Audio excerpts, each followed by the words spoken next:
Well, I have to say we've had a pretty mild winter, and the first sign of that is the daffodils are up really early.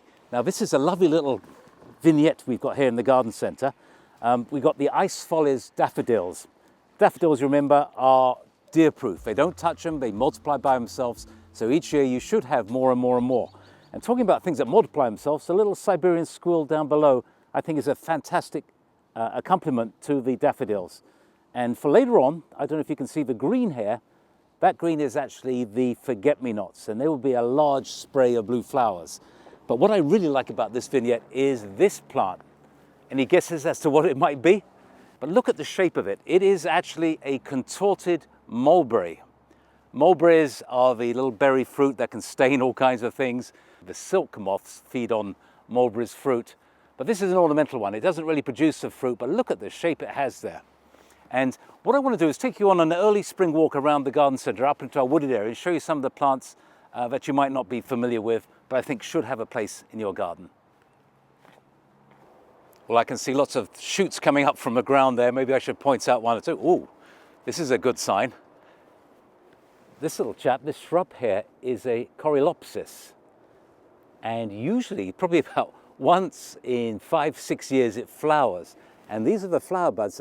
It cascades down. This tells me the winter has been very, very mild, and we're perhaps in for a very early spring. Down below, though, we have the remains of a snowdrop. Let me see if we can find a healthy looking flower. They're just past their best. Oh, this is a double one.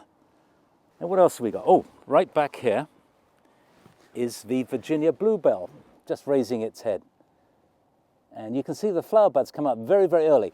Virginia bluebells come up very early, flower, and then they die back in the ground. So if you're looking for summer color, they're not your plant. But I can see some yellow on the distance. Let's go up on the road and have a quick look at these two shrubs. Well, this is probably familiar to most of you. It's, of course, Forsythia. Hasn't really gone into full flower, but I have to say, though, because it's shaded by all these trees, it doesn't really flower as well as some of my other ones. But the plant I really want to talk about is this one here, because it's underused. It's a small tree, and it comes out probably 2 weeks earlier than the Forsythia. It's a kind of a mustardy yellow, a more subtle yellow. It's a cornus mass. It's a dogwood. Cornelian cherry is another name for it. It's a cherry, and the cherry actually is edible. The birds like it, but for us it's probably a little bit too sour.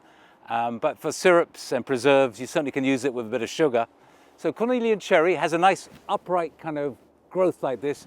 Certainly can give you a more subtle look early in spring. So again, one for your garden. Well, I have to say it's been a tough few years for trees in northeast Pennsylvania. This is the remains of an ash tree, and you can see where the emerald ash borer did its damage. It girdles the tree. The tree can't get any more nutrients and fluids up and dies. And we've lost basically all our ashes down here. So this time of year, it's a good chance to go out and those remaining trees you've got to look carefully and assess what's going on, make sure they're all right. So let's have a walk down there and see what we got. Well, here's a sign you should pay attention to, a large chunk of log. It's got some rot on it. It looks like the woodpeckers have been at work, so it must have fallen from above. And as you go up the tree, you can see it almost looks like the result of a lightning strike that damaged the tree. And I'm looking up there, there's one branch at the top I'm not really happy with. And you've got to make that decision. Is the tree in a place where there's a target? It could damage a car, it could hit a person or some property. If it's out in the woods, it doesn't really matter. It's just going to fall by itself. So go around and assess your trees. Oh, look at this. These are the flower buds of a magnolia. And the early spring has pushed them out. But I can tell you there's some frost damage at the end. But the bud itself seems fairly firm, so we may get some nice flowers out of it. And just the very tips have got a bit of brown on it. And look behind, I don't know if you can see that, there's a European beech. And when they're young, they tend to keep their leaves on in winter. Beech hedges make wonderful hedges because you keep fooling the plant, even though it'll be quite old. Because every time you cut it back in the hedge, it thinks it's young and it tends to keep the leaves. So you can have these wonderful kind of coppery brown hedges throughout the winter season. Oh, look at this. This is a lovely little evergreen boxwood, but I'm seeing a problem with the leaves. Well, one of the common problems for things like rhododendrons, azaleas, Pyrus japonica, they tend to have this little insect that lives in the leaf. And when it hatches out on the underside, it feeds on the underside. And wherever it feeds, the leaf goes a little bit yellow. So I'll have to research that. So if you're out there, check on your rhododendrons, check on your azaleas, and the Pyrus japonica. Very vulnerable to it. And there are systemic things you can add to the soil. The plant takes it up and it will kill the bug inside it.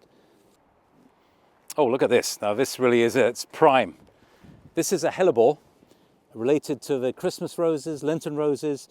This one is called a stinking hellebore. Not quite so dramatic in terms of the flower color, because it's got these green chartreuse flowers, but the form is really, really nice.